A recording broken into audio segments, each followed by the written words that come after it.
عقل پرس انسانو نو هغه دا روایت چې کله اوریدلو نو شون کې ودا خو زما عقل نه مني او قسمه خندای کوله چې کله سبق نه راووتو نو د نورو مرګرو ته وایي چې یاره نن خو درته د ډېرو فرشتو وزرې ماتو او راووتلو منډې کړله چې د فرشتو وزرې ماتو چې د څنګه منډه کوله الله په ځمکه باندې نه باسه چې تا ته پته ولګېږي چې ستا دې روایت په باره کې شک دی چې طالب علم ته د الله جل شانه فرشتې وزرې نه غواړئ دا هسې څه خبره ده او زما عقل یې نه تسلیموي الله دنیا والاو ته دا خبره وښودله چې نه دا حقیقت دی او چې څوک یې نه مني الله جل شانه دقه شان سزا وله ورکوي او ژوندی الله دا انسان په ځمکه باندې نه باسي خپې ورته الله جل شانه د دا شان خلکو ماتې کړي دي چې د چا دې روایت په باره کې شک او تردد پیدا شوی دی دا زما عزتمندو د فرشتو په نیز باندې هم معزز خلک دی د رسول الله علیه صلات وسلام په نیز باندې هم ډېر معزز دي رسول الله علیه صلات وسلام فرمایي فضل العالم علی العابد کفضلی علی ادناکم چې د یو عالم دین برتری او د اوچتواله په هغه مسلمانانو باندې چې انتهایی عبادت گزار دي خو د علم خاوندان نه دي عبادت ډېر زیات کوي لیکن د ده په مقابله کې بل عالمي دین دی رسول الله علیه صلات وسلام فرمایي چې دی د دغې عابدانو نه دومره غوره او اوچت دی د الله په نیز باندې لکه څنګه چې الله ما ته فضیلت په یو ادنا امتی په مقابله کې راکړی دی نو د رسول الله علیه صلات وسلام په نیز باندې د ډېر لویه مرتبه او ډېر لوی شان دی نو چې دا کمو بچو یا خویندو ختمونه کړي دي نو د دوی سره د مینې او د محبت اظهار کوئ د دوی قدر کوئ او د معاشره کې مو چې څومره علما دي د دوی قدر کوئ د دوی سپکه مه کوئ په سپک نظر ورته مه ګورئ ځکه دا قدرمن خلک دی الله د دوی په سپکه باندې ډېر زیات خفه کېږي او په دنیا کې الله جل شانه دغه انسان ته سزا ورکوي تر هغه وخته پورې د ته مرګ الله نه راولي چې تر څو پورې الله دې ذلیل کړی نه وي او دې سپک کړی نه وي نو که یو طرف ته د ده په دې سپکه کې دا شان ذلت او خواري ده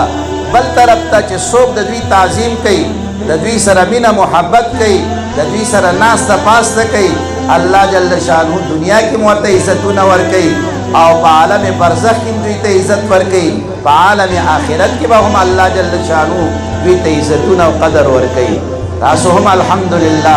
دا الله په نیز باندې معزز یې چې نن د څو بچو د ختمونو په سلسله کې چې دا بچي د دوی حوصله افزایي وشي دارنګه د علماو سره زمونږ ناسته وشي د دې دپاره تاسو نن راغلي یې نو د الله جل شانه په نیز باندې تاسو هم ډېر غوره یې د الله شکر ادا کوئ په دې باندې چې الحمدلله پروردګاره په دې دنیا کې دی زمونږ تعلق د دا شان پاکیزه به خلکو سره پیدا کړی دی چې هغه ستا په نیز باندې ستا د حبیب صلی الله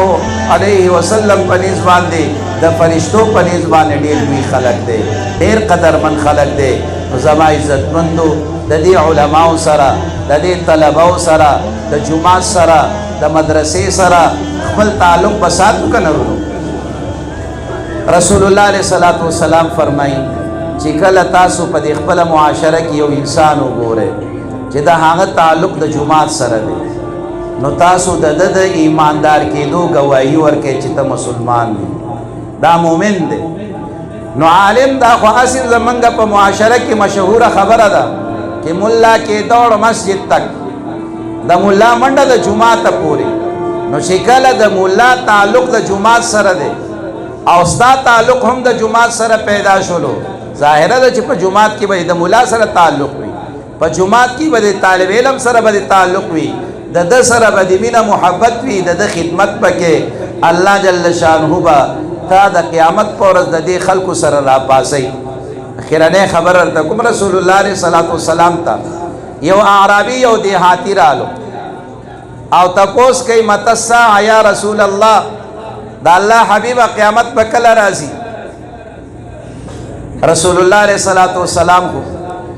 حکیم او د هر انسان د مزاج مطابق جواب په ورته فرمایلو. رسول الله علیه الصلاۃ والسلام ورته فرمای ما اعددت لها یا مرګریا ست تیارې دې کړې دې چې داسې جلتی د در باندې او د قیامت تپوسونه کې لکه تیارې دې ډېر زیات کړې دې. وینا د الله حبیبه نه مې ډېر زیات نفلی منځونه کړې دي، نه مې ډېر زیات نفلی صدقات او خیراتونه کړې دي، نه مې ډېر زیات نفلی روزې ساتلې دي. خو یوه خبره راکې موجوده ده. څه خبره ده؟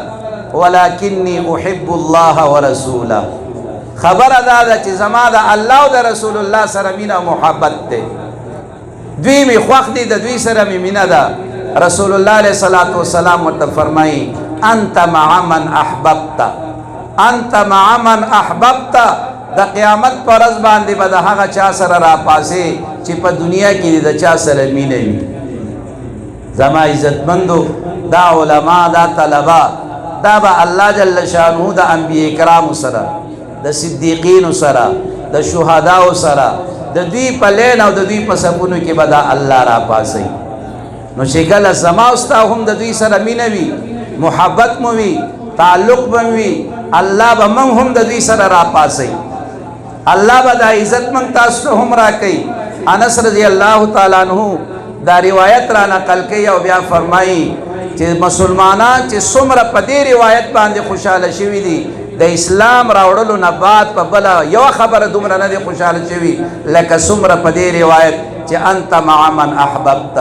د قیامت په ورځ باندې به د هغه چا سره حشر کیږي چې په دنیا کې د چا سره تعلق ساتلی وي او مینه دې ورسره کړې وي. او انس صاحب فرمایل چې زما خو د رسول الله سره مینه ده، زما د ابوبکر سره مینه ده، زما د عمر سره مینه ده. نو د هغوی په وړاندې خو هغه حضراتو نو زمونږ د دې علماو سره مینه محبت دی او د دې علماو د ابوبکر او د عمر او د نبی علیه الصلاۃ والسلام سره مینه محبت دی. الله به موږ د دې په صف کې انشاءالله راپاسئ. نو د دوی په صف کې راپاسېدل امرونه خوښ دي که نه؟